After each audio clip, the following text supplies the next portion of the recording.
조기 대선해도 이긴다. 그런데 전제 조건 둘이 있다. 조기 대선을 이야기하지 않을 수가 없습니다. 앞으로 상황이 어떻게 될지 모르기 때문에 물론 언제 하느냐 조기 대선 그 문제는 남아 있죠.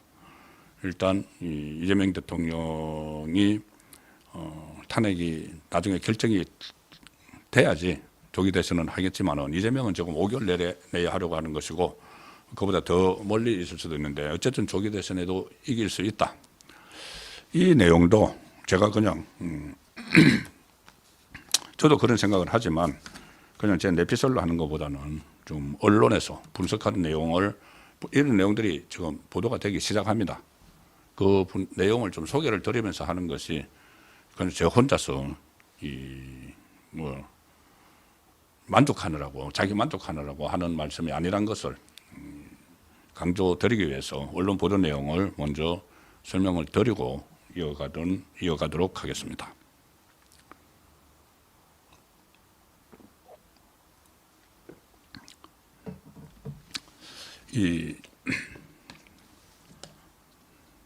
만약에 이재명이 조금 전에 이제 말씀드린 것처럼 시간 싸움에서 져서 다음 대선에 못 논다. 6개월 이후에 뭐 1년 이후라도 이렇게 치러지는 거기서 시간 싸움에서 졌기 때문에 못 논다. 그 유죄 확정 판결을 받아서 그러면은 다른 사람 놓을 만한 사람 누가 떠오르는 사람이 있습니까? 민주당에서 지금 뭐 상김, 삼총 해가지고 뭐 김동연, 김경수, 김부겸 이렇게 이야기하지만 얼핏 생각해도 이 중에서 누가 과연 대통령감으로 나와서 이렇게 지명도도 넓혀가고 이 대중성을 높여갈 만한 사람이 있을까? 김동연? 글쎄요. 저번에도 대선에 나오려고 했다가 실패했죠. 그리고 원래 본인의 개인 스토리 같은 건 있죠. 그 자수성가한 그 스토리도 있지만, 근데 원래 박근혜 정부에서 일을 했던 사람이죠. 그래서 이 민주당에서 과연 이 사람을 그대로 받아들여서 후보로 만들 건지. 김경수는 그 어떻게 보면은 이 노무현 문재인의 그 신복이지 무슨 본인이 어떤 세력을 가지고 하는 사람은 아니죠. 김부겸 전 총리는 TK 출신이라는 게 결정적인 흠입니다. 그리고 김부겸 전 총리도 색깔이 과거에 이제 그 보수 정당도 있었죠.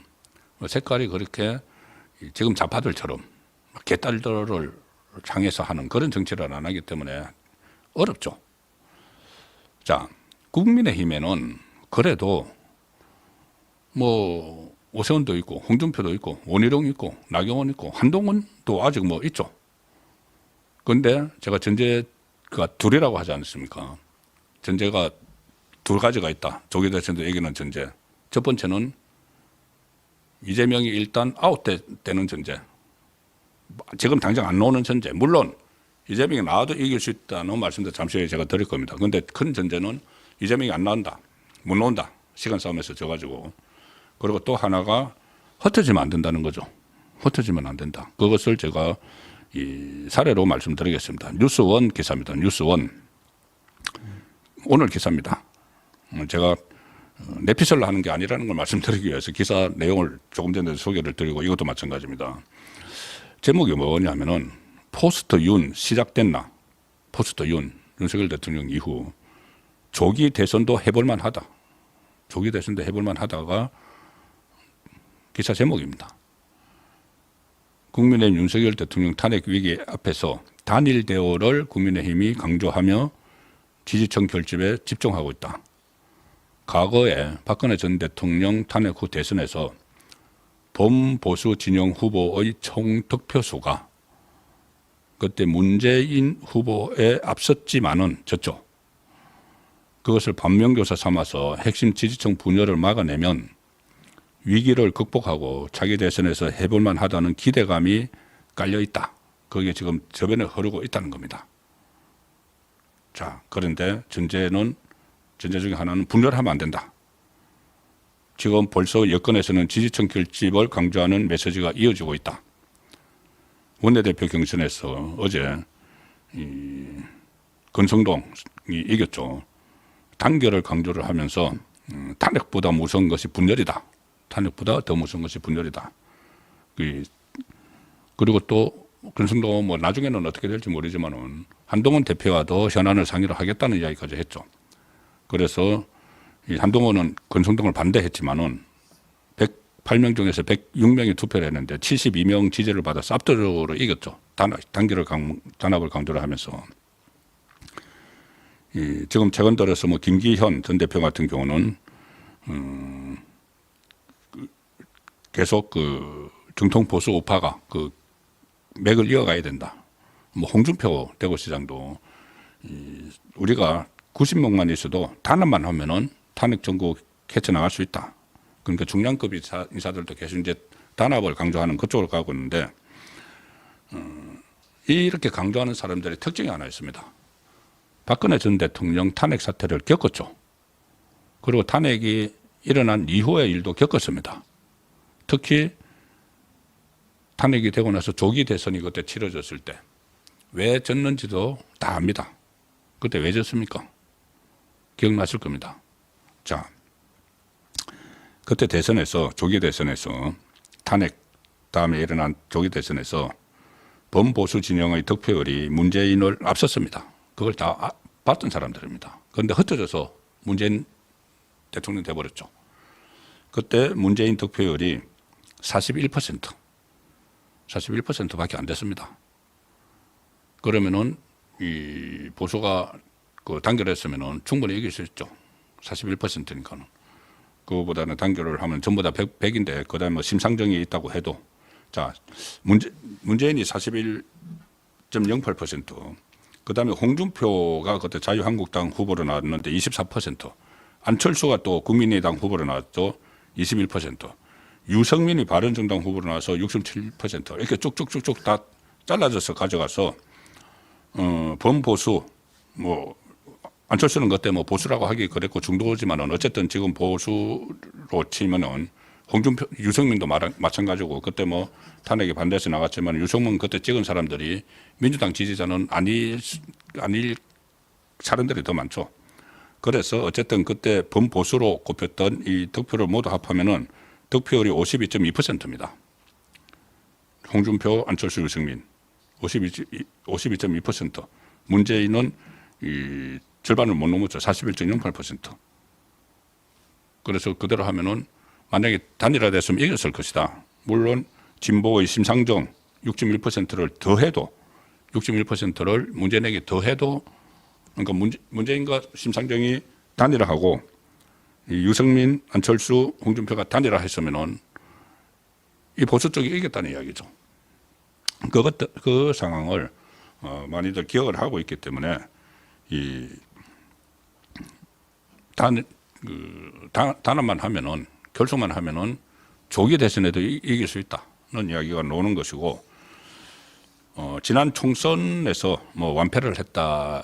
그것이 의석수에서 완패를 했지만은 그때도 그렇게 뭐 정권 심판론 해서 막 역풍이 막 여러 가지 뭐 그 김건희 리스크 해서 여러 가지 역풍이 안 좋은 그 악재가 있었는데도 그때 지역구 선거에서 총 득표수 차이는 5.4%에 불과했죠.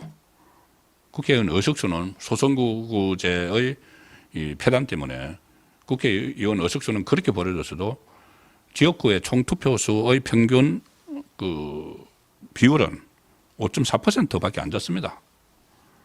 그런 것을 감안을 해도 조기 대선 해도 이길 수 있다는 것이고 그리고 또 자기 대선 후보 여론조사에서 범보수 진영 후보들 득표율 지금 현재 다 합하면은 이재명이 이제 있다 쳐도 다 합하면은 이재명과 별로 차이가 안 난다. 이재명은 이재명 외에 다른 주자들이 없죠. 본인 일극 체제를 만들어 버렸기 때문에. 그런데 지금 나오는 뭐 예를 들어서 홍준표, 오세훈, 안철수, 원희룡, 그다음 한동훈 다 합하면은 거의 뭐 대등하게 나오는 그런 여론조사들이 있기 때문에 조기 대선 한다고 그러니까 이재명이 나온다고 꼭 다 지는 것도 아니고 이게 다 저 하나로만 표가 하나로만 모이게 되면은 이재명이 시간 싸움에서 져서 안 나오면은 성산은 또 훨씬 높아지는 거죠. 그런 상황이라는 것을 지금 언론에서도 이야기를 하고 있습니다. 또 하나 제가 파악을 한 것을 말씀을 드리면은 오늘 갤럽 여론조사가 나왔습니다. 갤럽 매주 금요일 나오죠. 뭐 역시 예상대로 윤석열 대통령 지지율 11% 최하위로 나왔습니다. 그러니까 역대 그러니까 취임 후 최저로 나왔습니다. 그런데 오늘 갤럽에서 의미 있는 조사를 하나 했는데 거기에 보면은 이걸 읽을 수가 있습니다. 자, 지금 이 비상계엄이 선포되고 나서 이 혼란한 전국에 있는데 이 혼란한 전국에서 이재명이 완전히 덕을 보고 있는 것처럼 보이죠. 기세 등등하게 마치 대통령이 된 것처럼 보이는데 치명적인 게 하나 있습니다. 이재명 입장에서. 뭐냐면 이 윤석열 대통령이 계속 강조를 하죠. 왜 비상계엄을 선포를 했느냐. 그때 비상계엄을 선포를 할 때도 그렇고 해제를 할 때도 그렇고 어제 대국민 담화를 할 때도 그렇고 수미일간 비상계엄을 선포한 이유는 이재명 때문이었다는 겁니다. 이재명이라는 말은 안 했지만은 야당 대표의 사법 리스크를 그러니까 비상계엄의 발단부터 전개까지 발단은 이재명이 본인 방탄을 위해서 이 국회를 사유화하고 국정을 마비시키려고 하고 여러 가지 시도들이 있어서 그것이 이 비상계엄의 발단이 됐고 그 다음에 이 비상계엄이 전개되는 과정에서도 사실상